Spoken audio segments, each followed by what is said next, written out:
guys, welcome to Bavaria in HO scale. Today I'm going to be talking about how you can get your tracks really nice and straight, like perfectly straight. Also we're going to demonstrate it, and I got this piece of styrofoam for a base, and then we're going to put down the cork, your road bed. But even that I do a little bit differently than most people, and I'm also going to show you that how. And then we put down this Flextrack I'm using, and I'll show you the method how you can get it really nice and straight. So let's get to it. So here I'm putting down this wood glue and the road bed on top of it, but I'm also putting in that piece of styrofoam in the middle, and then do this other short piece without the strip of styrofoam, and that's just for comparison really. But I noticed that the strip of styrofoam there a little bit too high, and it really should be flush with your road bed, shouldn't be any higher.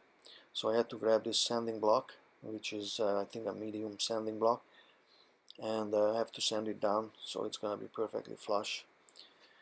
And actually my recommendation would be that when you cut the styrofoam, cut that strip, just cut it 1/2 millimeter less than the height of your road bed. It doesn't have to be perfectly flush, but as long as it's not sticking up, you should be good. So here I'm sanding it down, and now it looks perfect. So we're gonna add the glue on top of it, and this is this wood glue. Any kind of wood glue will work, and this is a LePage brand name, I believe, and this one is, I think the drying time is about 30-35 minutes.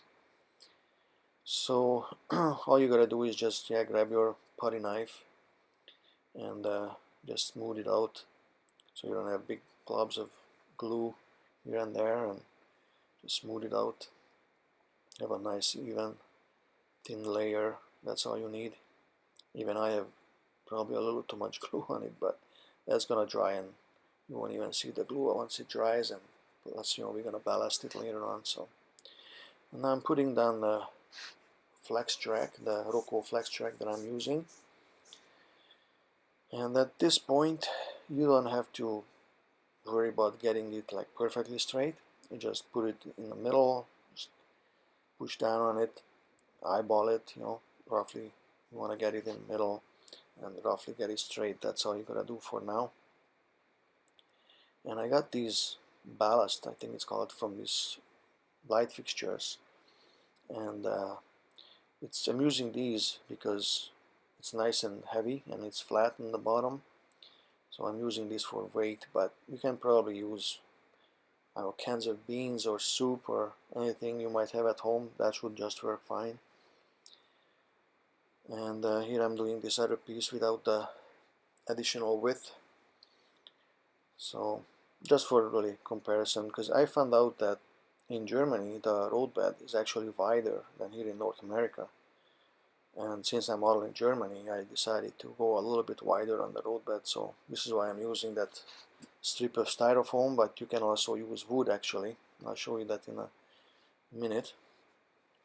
You just put down your track, roughly get it straight, and put your weight on it. And you can also have 2 or 3 of these Flextrack all put together with those rail joiners and do like a 10 feet long section all at once. Just gotta have lots of beans at home. So here I'm using that also, or showing you guys this strip of wood. This is a 3/8 plywood that I cut up in strips, and the 3/8, that's just about 7 millimeter, so that would be your width. And then you just cut just under 5 millimeter strips, because 5 millimeter the height of your road bed, then you want it a little bit lower, or just a hair lower than 5 millimeter, and then you can use that. But for the curves, if you're using the wood, you would have to cut in on one side just a little bit, and roughly every inch or so, or every 1/2 inch, depends on how tight your curve is. But you can only bend it this way, like where the cutouts are. And if you would bend it from the other way, which I'm gonna show you in a second here, then obviously you know that it's gonna snap and it's gonna break. So don't bend it that way, because then you're gonna have a snap. So this is about 20 minutes later, And now I'm bringing my metal ruler. This is about, I think, a 24-inch ruler, so 60 centimeters. And I'm taking off all the weight now, but don't put it away yet because we have to put it back because the glue didn't set yet 100%.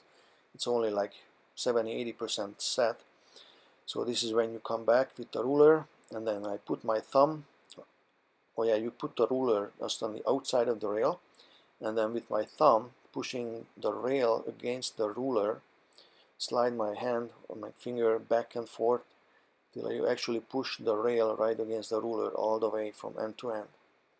And you're gonna get it really nice and straight. Like your train's gonna run like, can run your high-speed train or whatever, not a problem, and it's gonna look just beautiful. Doing the same thing with this other piece, get that one straight. I just slide it back and forth,